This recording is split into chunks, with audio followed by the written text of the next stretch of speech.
Hi everybody, thanks for joining Create with Dee. Today we're going to make this cute little note card that uses the new watercolor pencils from Stampin' Up! As well as the 2017 Sale-A-Bration set, Hey Chick. Let's get started. The first thing that we want to do is stamp our chick image. I'm using archival basic black ink from Stampin' Up! The reason why I want to stamp that first is I want to give it just a minute to dry before we start watercoloring. So ink up our chick image, and I'm using a piece of Whisper White cut at 1 3/4 by 2 3/4 to stamp the image. And set that off to the side just for a second. And then if you notice, I even have our little crazy chick. I just love this image. I have it stamped on the corner of the envelope as well. So come in at an angle at the bottom and stamp.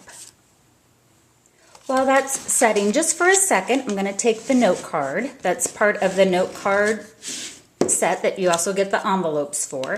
And go ahead and fold that. And I'm going to use Timeless Textures stamp set. And I think this kind of reminds me of like chicken wire or something like that. So I thought that kind of looked cute in the background for it. And I'm going to take Soft Suede Classic, this is Tip Top Taupe. Sorry about that. I was using Soft Suede just a little bit ago, and that must have been on my mind. So I'm using Tip Top Taupe,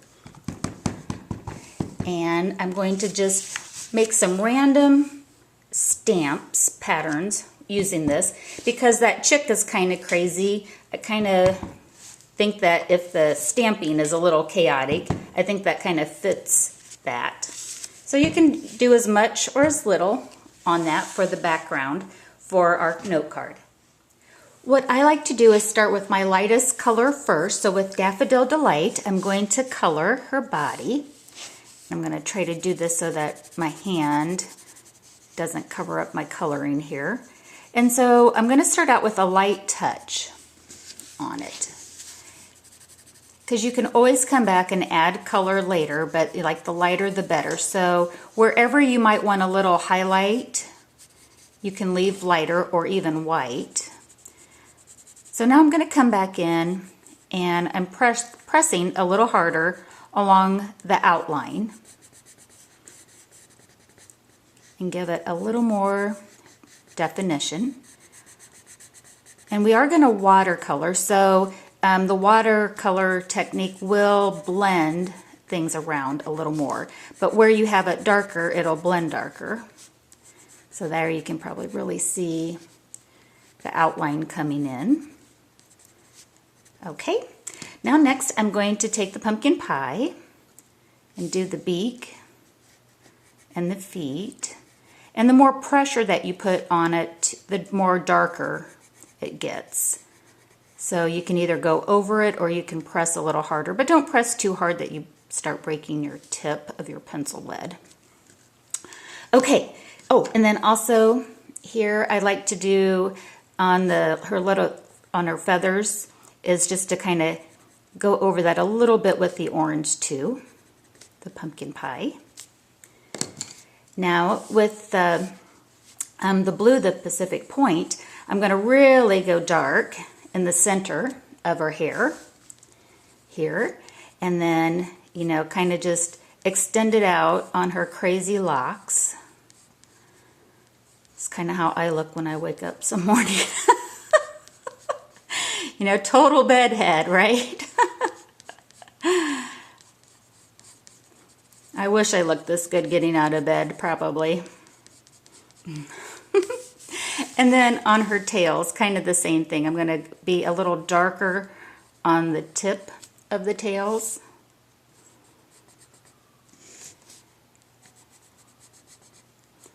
At the time of the video, it's wintertime in Indiana, and it's got some of the Arctic blast coming. It's so cold. It's minus 13 wind chill factor. Brrrah. Okay, let's see here. Okay, so I think you get the idea. You know, you just kind of press on it a little more for that. Now it's time to do some watercoloring. Whoops, before I get out the aqua painter, I like to go ahead and kind kind of put a little landing so that she's just not sitting out, you know, in the air. So with the brown, that's where I've got that into place. And put that down. So today I'm using the aqua painter, and you want to have a paper towel handy. And what the paper towel is going to be is you do want to kind of just brush off the tip of it in between going from color to color so that you don't smear it. We want to blend it, but we don't want to have it bleed too much. So just like with coloring, going from lightest to darkest, I'm going to do that same thing when I add the color, when I blend it. I'm going to start with the yellow. And can you see how that's really making it more vibrant? Love it, love it, love it. And now I'm going to just pull a little bit to again make the pumpkin pie a little more vibrant. Wiped it off in between time.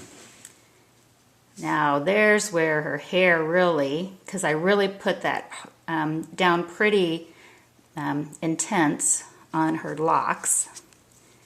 Same thing here with her tail. Kind of pull those colors in. And here's where if you want it to bleed a little bit, you can. Meaning to blend. I shouldn't say bleed, I should say blend. Kind of clean that off again, the brush. And then this kind of just helps anchor her down. Cute, cute, cute, cute, cute, cute. I'm going to let that dry just a second. With some snail adhesive, a little bit of snail on the back, and I like to kind of offset her just a little bit. She's so cute. And then I've got some Stampin' Dimensionals here on the back, and I've layered, oops, sorry, this is a 2x3 Pacific Point cardstock. And then we'll just center her on the card. And then look how cute she is. Sorry, I just love stamping. It's so much fun. So much fun. Then because I want to make her even more fabulous than what she already is, I've got some clear Wink of Stella and coming back on her hair and on her tail. Add even more glitz and glam than what she already is. And then you can stamp the sentiment, hey chick, or whatever one from the sentiment, or the sentiment from the stamp set that you would like. Also, I wanted to show you that you can mix up her color, of course, and do any occasion with her. At the time of the video, it's we're in Valentine making mode, and so here I used Valentine themed colors, and then introduced some of the Sending Love or Sealed with Love bundle in on the inside of that. Well, thanks for watching, everybody, and happy crafting. Bye-bye.